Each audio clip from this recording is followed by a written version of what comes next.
Baik, bismillahirrahmanirrahim. Assalamualaikum warahmatullahi wabarakatuh. Selamat siang semuanya. Mohon izin Bapak Ibu dosen, mohon izin rekan-rekan sekalian. Izin memperkenalkan diri, nama saya Saifur Rahman Rasid.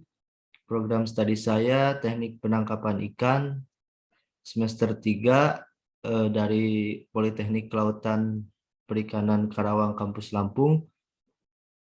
Nomor induk taruna saya 201040047. Di sini saya akan sekilas menjelaskan tentang penanganan dan penyimpanan ikan hasil tangkapan di atas kapal. Saya mengambil materi ini dari beberapa materi dosen yang telah diberikan kepada saya. Kemudian dari materi jurnal yang ada di Google juga, kemudian gambar-gambarnya saya ambil dari Google juga. Baik, kita akan mulai. Yang pertama, pendahuluan. Konsep pada penangkapan ikan basah yaitu agar kesegaran ikan tersebut tetap terjaga selama mungkin dengan memperlakukan ikan secara baik, teliti, bersih, sehat, dan cepat menurunkan suhu pada ikan atau dengan cara mendinginkannya mencapai suhu 0 derajat Celcius. Penanganan ikan dan penyimpanan hasil tangkapan akan ditentukan oleh beberapa faktor, yaitu yang pertama jenis ikan, yang kedua ukuran dan bentuk ikan, yang ketiga distribusi ikan atau dipasarkan basah, beku, atau olahan, yang keempat permintaan pembeli dipasarkan utuh, disiangi, filet, dan lain-lain. Lanjut. Penanganan ikan di atas kapal. Yang pertama, pengangkatan ikan dari jaring. Hal terpenting yang perlu diperhatikan dalam pengangkutan ikan dari jaring adalah harus dilakukan secara hati-hati. Ikan yang ditangkap dengan jaring harus cepat-cepat diangkat ke atas dek kapal agar mendapatkan perlakuan atau penanganan selanjutnya. Kita dapat lihat dari contoh gambar tersebut juga, pasti ABK-ABK langsung menaikkan jaringnya ke atas kapal dengan secara cepat, karena ketika keterlambatan pengangkatan ke atas dek kapal akan mempercepat proses pembusukan. Proses biokimia yang terjadi dalam daging ikan berkolerasi positif dengan suhu pada batas-batas tertentu. Artinya, semakin tinggi suhu tubuh ikan, maka proses atau reaksi biokimia semakin cepat berlangsung, dan dengan demikian ikan akan lebih cepat busuk. Pada penanganan ikan segar yang harus diingat adalah tingkat kesegaran ikan tidak dapat ditingkatkan, tetapi hanya dapat dipertahankan saja. Lanjut. Penyortiran. Ketika memilih ikan untuk diolah, penting bahwa spesies tersebut dipisahkan. Selanjutnya, spesies yang berdaging lunak harus dipilih. Sebagai contoh, whiting, merlangus, dan haddock, Melanogramus aeglevinus. Harus dipilih sebelum ikan kod dan ikan bertubuh pipih. Selain itu, ikan yang lebih kecil juga harus dipisahkan terlebih dahulu dari ikan yang berukuran lebih besar. Kita dapat lihat pada contoh gambar juga. Ini saya mengambil gambar dari Google juga. Nah, proses penyortiran ikan harus dilakukan secara cepat. Hal itu dimaksudkan agar hasil tangkapan yang telah dikeluarkan dari dalam pakah tidak terkena sinar matahari langsung dalam waktu lama, sehingga dapat menurunkan mutu hasil tangkapan. Hasil tangkapan yang berada di atas dek kapal seharusnya sesegera mungkin langsung dimasukkan ke dalam keranjang, agar hasil tangkapan tidak bersentuhan langsung dengan dek kapal yang kotor. Di sini materi saya tidak ditampilkan, mohon maaf karena ini buat paparan saya saja karena tidak cukup juga, akan lebih panjang juga jika ditampilkan di share screen. Lanjut, pembersihan ikan. Yang pertama, pengeluaran isi perut. Pengeluaran isi perut yang juga dikenal sebagai evisceration adalah pembuangan usus dan rongga perut. Tujuan pengeluaran isi perut adalah untuk menyingkirkan bagian utama perantara yang menyebabkan pembusukan, misalnya bakteri dan enzim.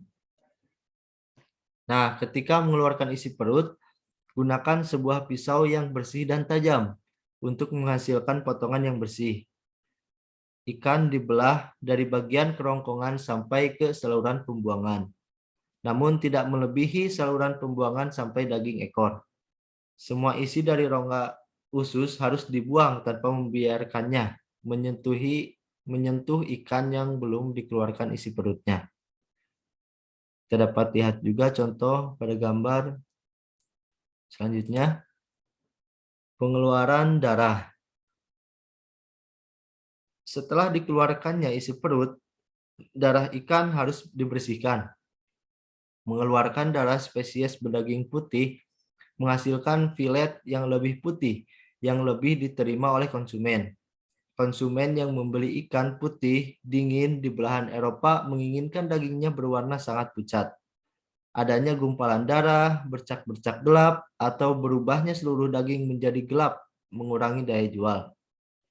Darah ikan tetap cair sekitar 30 menit pada suhu yang tepat di atas beku dan cenderung menggumpal dengan cepat setelah waktu tersebut dan sebelum berada pada suhu yang lebih tinggi.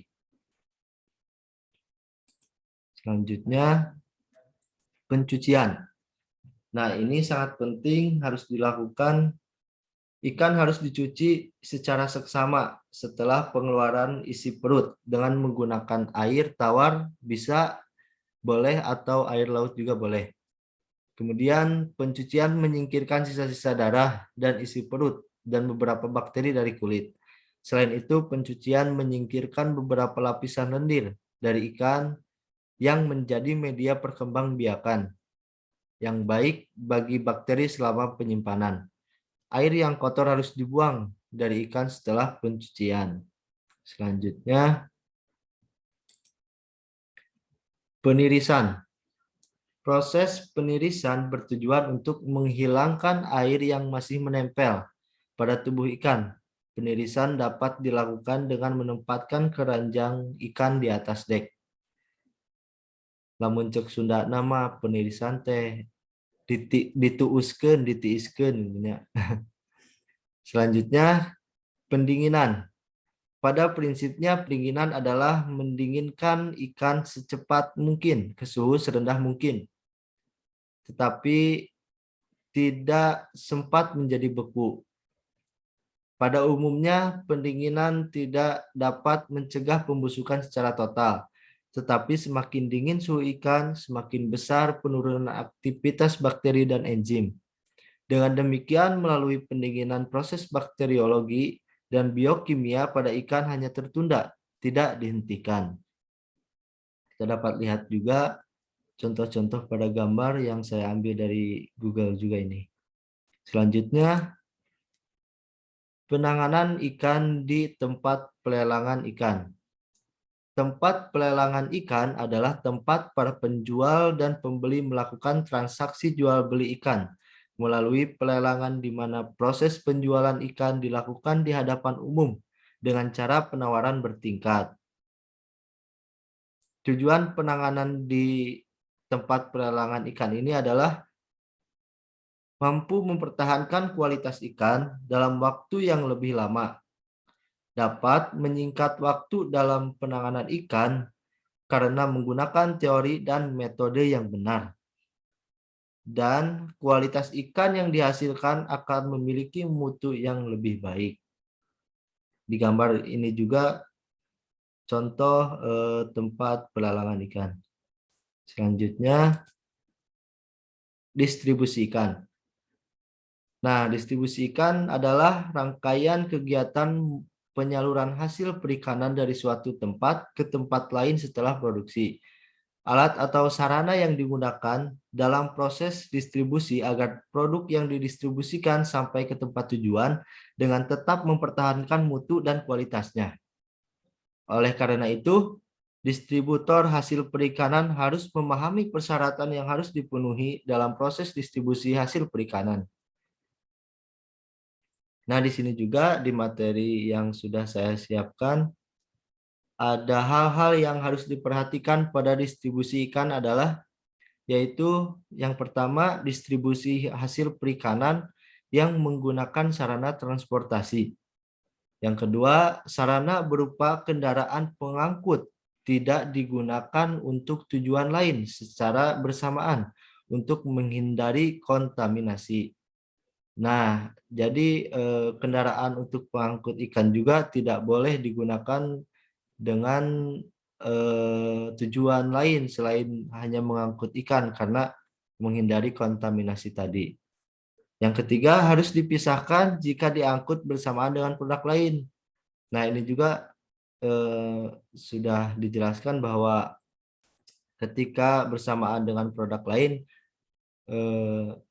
boleh-boleh saja, cuman harus dipisahkan gitu kan. Yang keempat, harus mampu mempertahankan kualitas produk. Mungkin itu saja yang dapat saya sampaikan. Terima kasih semuanya. Terima kasih juga kepada Bapak Ibu dosen yang telah memberikan materi yang sangat bermanfaat bagi saya. Mungkin itu saja yang dapat saya sampaikan. Semoga bermanfaat. Mohon maaf juga bila ada banyak kesalahan dari materi yang telah saya paparkan ini. Sekian, wassalamualaikum warahmatullahi wabarakatuh.